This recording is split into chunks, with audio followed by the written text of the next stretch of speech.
क्या आपके मन में कभी ये सवाल आए हैं, मैं कर क्या रहा हूँ, किसके लिए कर रहा हूँ? सब तो एक दिन मर ही जाएंगे, तो फिर मैं इतना क्यों भाग रहा हूँ? मैं पैसे के लिए पागल क्यों हो गया हूँ?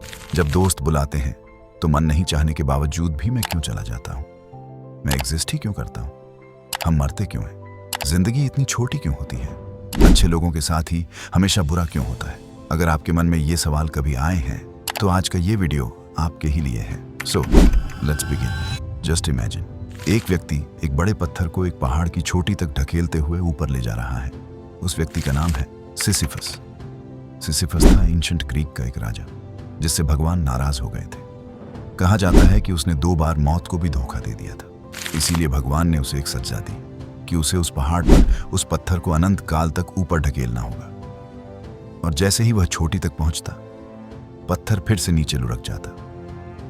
फिर से उसे वहीं पत्थर ऊपर ले जाना होता। अगर आप सोचें तो यह सजा बहुत अजीब लगती है। आप खुद सोचो, कितनी अजीब और क्रूर सजा है ये। लेकिन दोस्त, अगर आप थोड़ा गहराई से सोचें तो समझ में आएगा कि इससे ज्यादा डरावनी सजा हो ही नहीं सकती।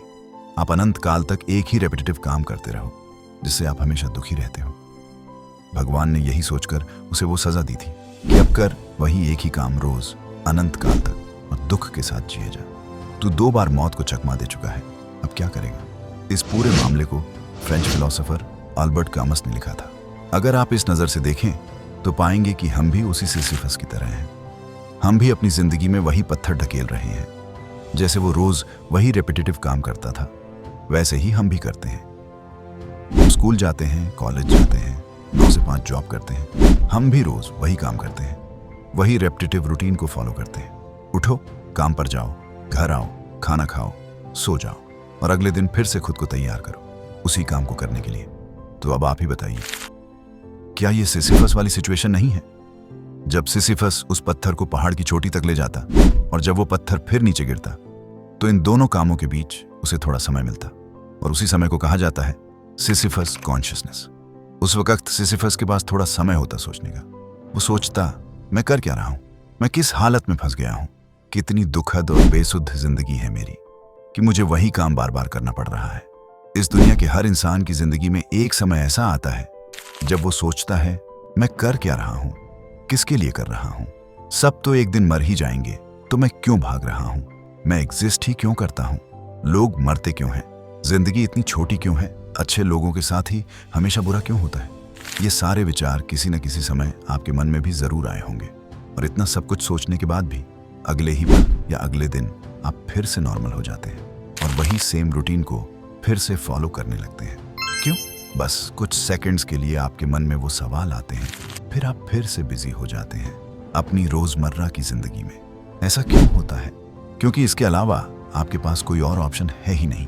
दोस्त, आपकी सिचुएशंस आपको इजाजत नहीं देती कि आप इन बातों को और गहराई से सोचें। फाइनेंशियल स्टेबिलिटी का रिस्क आपके सिर पर यमराज की तरह मंडरा रहा होता है। सोम से शनिवार तक सब लोग काम करते हैं, फिर आता है वीकेंड, फिर दिमाग में आता है धत, अब नहीं करूंगा ये जॉब, कुछ नया ट्राई करूंगा। लेकिन तभी सामने खड़ी हो जाती है पैसों की कमी, घर कैसे चलेगा? और इन्हीं हजारों सवालों को सोचते सोचते वो वीकेंड भी निकल जाता है और फिर वापस वही सोम से शनिवार का काम शुरू। असल में हमारी सबसे बड़ी प्रॉब्लम ये है कि हमने अपनी सारी खुशियों को फ्यूचर में रख दिया है। फ्यूचर में उन्हें ढूंढ रहे हैं। अगर मैं वो गोल अचीव कर लूं तभी मैं खुश रहूंगा।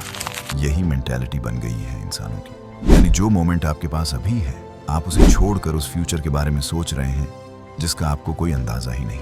भगवान ना करे, लेकिन हो सकता है कल आपका एक्सीडेंट हो जाए और वो सारे फ्यूचर गोल्स और खुशियां वैसे के वैसे ही रह जाए। एल्बर्ट काम्यू यही कहते हैं, भगवान ने सोचा कि मैंने तो सिसिफस की जिंदगी बर्बाद कर दी, उसकी लाइफ तो बिल्कुल मिजरेबल हो गई। शायद वो बहुत दुखी हो गया होगा कि उसे वही काम बार बार करना पड़ रहा है। लेकिन नहीं, सिसिफस खुश है। हमें मानना होगा कि सिसिफस खुश है। कैसे? अगर आप भी रोज वही रेपिटेटिव काम करते हैं और उस काम को स्वीकार कर लेते हैं कि हाँ, मेरे पास कोई और ऑप्शन नहीं है, मुझे यही करना है हर दिन। और अगर आप सभी उम्मीदों और इच्छाओं को छोड़ देते हैं तो क्या इसका मतलब ये है कि आपने फ्यूचर की खुशी तलाशना भी छोड़ दिया? यानी अब आप फ्यूचर के बारे में सोच ही नहीं रहे, अब आप वो गोल्स भी नहीं कर रहे जो आपने फ्यूचर के लिए बनाए थे। तो क्या इसका मतलब है कि आपकी जिंदगी का पर्पस खत्म हो गया, सब कुछ खत्म हो गया, किसी चीज का अब कोई मतलब नहीं रहा, किसी चीज की अब कोई वैल्यू नहीं रही, तो फिर मैं कुछ करूं ही क्यों? राइट? रॉन्ग। किसने कहा आपको कि सब कुछ खत्म हो गया है? किसने कहा कि आप सिर्फ उसी काम के लिए जी रहे थे, वही आपका पर्पस था? एग्जाम में फेल हो गए इसलिए सब कुछ खत्म, ब्रेकअप हो गया इसलिए सब कुछ खत्म? ऐसा नहीं है। आप एक ऐसे गेम में हैं जिसका एंडिंग ऑलरेडी डिसाइडेड है। अब ये आपकी चॉइस है कि आप हर लेवल को एंजॉय करेंगे या बस जल्दी जल्दी करके कंप्लीट करने की कोशिश करेंगे।